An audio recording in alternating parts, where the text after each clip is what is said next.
What's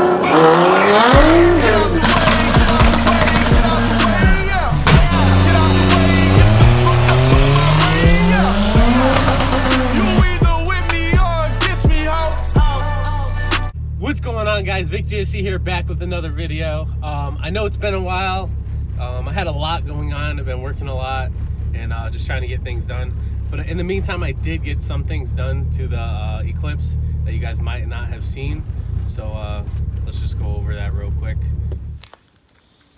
All right, guys. So I did replace these shifter cable bushings right here with the Torque Solution bushings, and then I also did the base assembly shifter bushings, so that's a lot better. I definitely recommend that. It's cheap. It's probably under 40 bucks on Extreme PSI. And then I was having like overheating problems, so I switched out my thermostat. I went with the Mishimoto Racing one. I think it's like a 160 degree Fahrenheit thermostat. Then I got the Mishimoto cap. I did switch out my radiator too, because I think it had like a small leak, so I threw in another Mishimoto. If it ended up leaking again, I'd probably switch brands. And then we got the two cooling hoses that I switched. This one I already had, but this one I had to get for a 2G. This one's from a 1G. And so that's what I changed recently. The cable bushings and the assembly bushings, you just pull out the center console and stuff. You can see how much tighter it is. Nice and tight. Straight in. It's just nice. So, works good.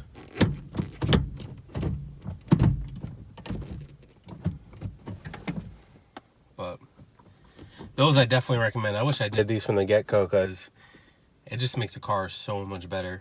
Doesn't have a lot of play and stuff when you have like the OEM bushings, or I don't know, whatever else bushings you have in there. So definitely recommend those. All right, guys, so today I'm going to be installing a Spal pusher fan. I was having overheating issues, like I said before, but those were fixed by just checking all the leaks and installing a new thermostat. Since I did buy this fan, I'm going to be installing it anyways and kind of using the AC to be able to control it. And the first step's going to be is taking off the bumper, so I'll let you guys watch this portion.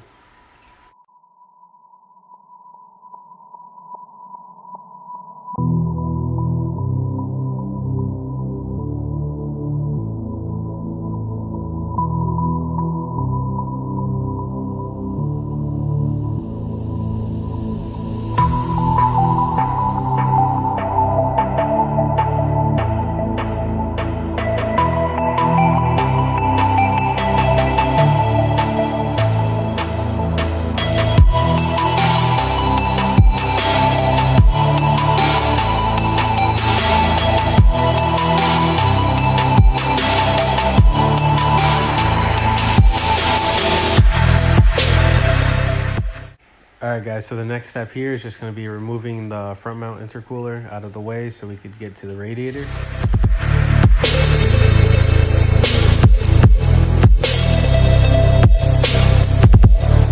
Alright, so one by one, I'm going to just set up the zip ties that you can get from AutoZone, basically to mount your fan onto your radiator.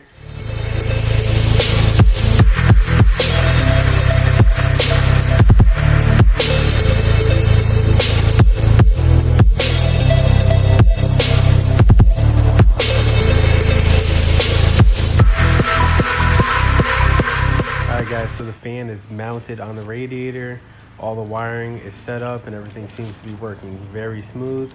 Next, I'm just going to toss this all back together, and I'll show you guys how it's going to work. So with the ignition switch on, I should be able to turn on the switch for the fan, and the fan should come on.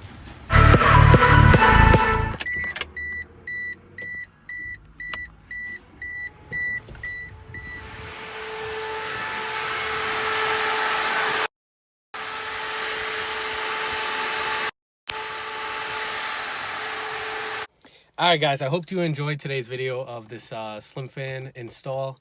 If you guys are new here, please make sure that you subscribe, and then also make sure to give this video a thumbs up so we can keep making more content. I'm about to head out to the movies and go see the movie It, so I'll see you guys later. Peace.